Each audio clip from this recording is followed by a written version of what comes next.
So what's up sa inyo mga papi? Nagbabalik na naman muli, Baka Meken Vlogs.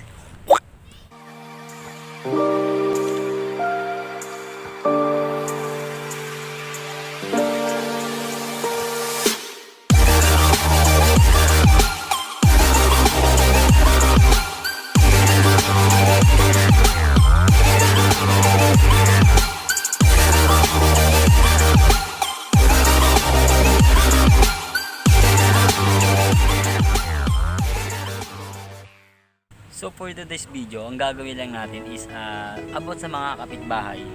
Alam nyo na to eh. Hindi pwedeng di nyo to alam. Ano bang meron sa mga kapitbahay? Syempre alam nyo na kung ano pa. Pilipinas lang ang meron yan. Walking CCTV camera. O diba? Sinasabi ko sa inyo. So ayun. Ang magiging topic natin ngayon sa video na to is mga chismosang kapitbahay. Gigilaw sa inyo. Gigilaw sa inyo ha?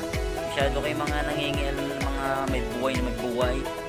Ayun, pakialam yung mga buhay nyo. Kasi nga gusto ko ikaw lang ang buhay, guys. 君の虜になってしまえばきっとこの夏は充実するのモード Charot. So ayun, magiging comedy lang. May konting kwento lang about sa chismosa. Ganun. Gagawa lang ako ng parody. Sariling yung DIY lang ganun. So yun, kung bago lang kayo sa aking channel, huwag nyo kalimutan mag-subscribe. Click nyo na rin notification bell para lagi update sa aking gagawing video. So yun, let's go, gawin na natin to. Alam mo si yung anak ni Ate Cora? Oo, kasi dinadala niya yung lalaki. Hindi mo, kabata-bata niya pa lang.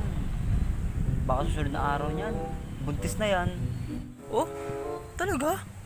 Grabe, dapat inaagrabyado niya yan kasi bata pa yan. Pero hayaan mo sila kasi buhay nila yan.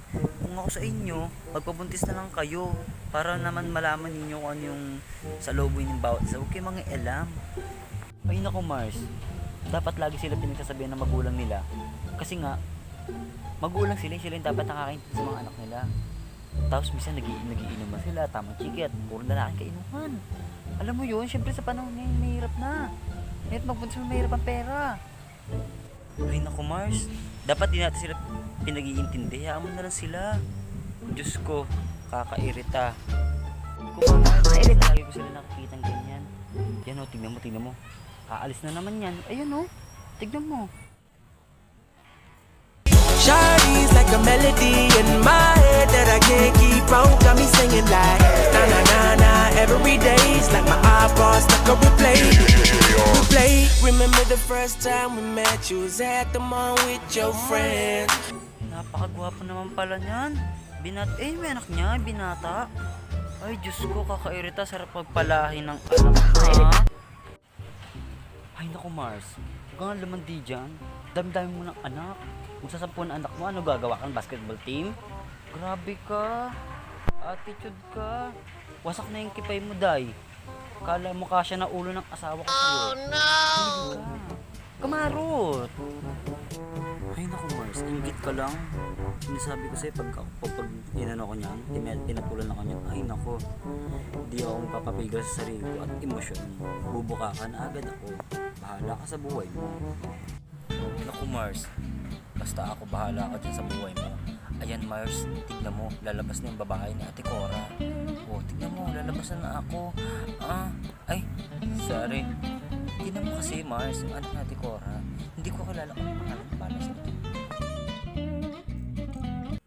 Magandang dilag puso ko yung nabihan wala nang ninanais ligaya at labis oh magandang dilag bawat lakad na napapatingin di mawari ba't ganun ang nangyayari sa Basta pupunta na lang kita pag dumating na siya ha. Bibili ko lang ako sa miskin. Bye Mars. Okay Mars, ingat ka palagi.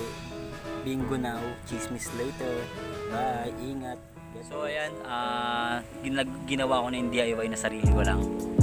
Tapos, so yun, alam nyo na kung bakit nakakainis minsan yung mga kapitbahay. Yung mga nanguhusga sila.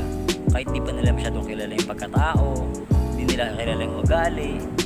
Paglabas pala ng bahay, titik na ka sa ulo hanggang paa. Kahit sila amoy paa. Hindi mo alam kung ano yung mga gusto nilang gawin sa buhay.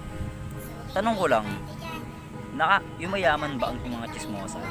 Sana kung yumayaman sila, tangin na magiging chismosa na lang din kaya ako. Di ba? Wala eh. Nakakasira ng puri yun. Pwede sila makasuhan din. So yun, kung nakarelate kayo dito, share nyo na lang. Or ano na lang, kung gawa kayo ng memes, ganito, ganyan. So yun, hanggang dito na lang siguro muna. Hindi ako makagawa masyadong video kasi wala pa akong naisip na content. So yun, ingat kayo palagi guys. God bless.